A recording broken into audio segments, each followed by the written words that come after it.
situation where you shouldn't be. Working with people speak a different language, limited resources. Today, Gerran will share with you 3 tips he learned at the age of 7 that may help you on your journey with your speech titles. Would you please welcome Toastmaster Gerran Sprague. Rob.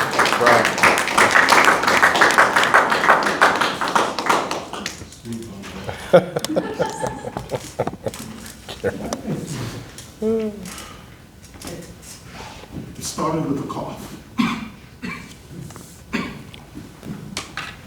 My parents naturally took me to my doctor's office, and they said, just give him medication and give him some rest, he'll be okay. But the cough persisted. So my parents again said, like, what was going on here? I'm like, what's wrong? My mother, she went to school, she was an educator. And my grandmother, she was taking care of me at home. One day, my grandmother saw me slumped over in the hallway floor. Get up, Gerran. I can't, Granny. Gerran, get up. I can't. So my grandmother calls my mother at school, and she rushes home.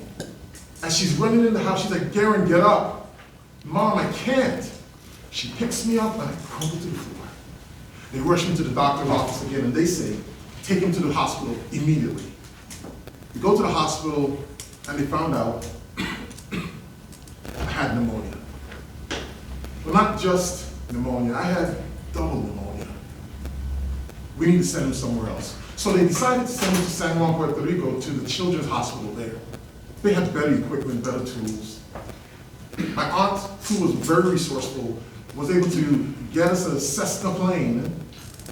And my father was in front of the pilot, my mother was on one hump in the plane, and my nurse on the other, and I was laying on this bed along the middle. They took me there to Puerto Rico, and they treated me over and over again. What's wrong? My eyes began to cross. My legs began to be pigeon-toed. I couldn't sit up, I couldn't swallow, I was on a liquid-only diet. My bowels were out of control, so at the age of 7, I was back in diapers. I was a mess.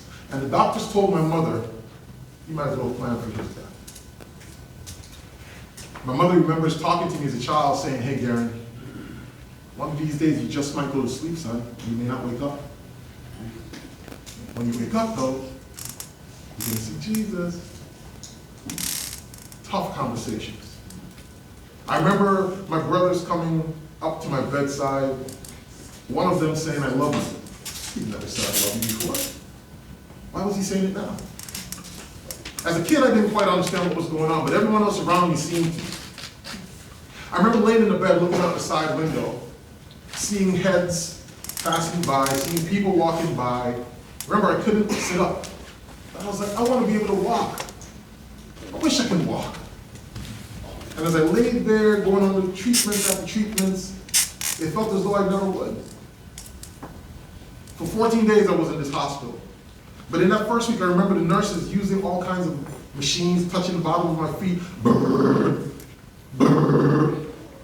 Couldn't feel a thing. Paralyzed. Until one day, brrr. That tickles. That tickles. Get the nurses in here. Get the doctors in here. It tickles. Why is she so... Brrr. Stop, it tickles. It tickles? I began to progress. And then one day I was able to sit up. Get the nurses in here, get the doctors in here, he's sitting up. And then I was able to get into a wheelchair. Remember, I just wanted to go outside. I was getting stronger. I was getting healthy. And I remember going outside and going down this long hallway. And I'm looking to rooms left and to my right, and then I turn around, go back to my room, and climb in my room. Next day would come around, I'd make more improvements. go back out into the hallway, roll down and see people, kids, who spoke Spanish. I was a 7-year-old kid. I was born in Puerto Rico, but I didn't know any Spanish, so I didn't know how to communicate. Nevertheless, I had my wheelchair. And I remember going down these long halls, just looking at people smiling, looking at kids smiling, looking at the nurses smiling. But I felt alone. Yes, I had my parents there occasionally, my brothers would come occasionally, but I felt alone on this journey.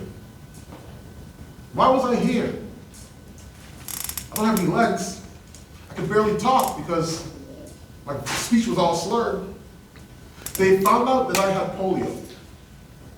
So everything within me was just out of whack. But I had strength in my arms, and all pigeon-toed and cross-eyed, I rolled down this hallway. And I'm looking in the direction, seeing 2 kids, probably was just one. Until I finally said, I didn't even say a thing because I couldn't. I smiled, and I kept rolling. As I looked back, there'd be one kid that came out in his wheelchair, rolling down the hallway with me. We turn around and we go back to our rooms. And then I roll out again another day, see another kid, roll down the hallway together. And as you can imagine, in my mind it seemed like we were like in a beat. We were like a gang of wheelchair bandits rolling down this hallway. Then after a while I started rolling down the hallway real fast, can't do it here on the carpet, and I would slam on one brake and I would drift to the side. Oh, that was fun. And I started going real fast again, slam on the next brake and I would drift to the next side. And then the other kids started doing it and we would laugh. And then adults, the nurses would jump into wheelchairs and they would ride down the hallway with us, slam on brakes, and we would all drift. Still didn't speak the language. Still was pigeon-toed, cross-eyed, couldn't talk, still had tubes inside. I was still a mess. But I was leading with what I had. A wheelchair, a will to live, and just bringing hope to whatever room I was in. I was at the age of 7. Many of you are much, much older than that. And I'm sure you're in situations where you feel that they don't speak my language, nobody understands me. But today I'm here to encourage you. 3 things. You belong here. Your potential is limitless. And I want you to bring hope, courage, and love to every room you walk in. All the way to you. Thank you.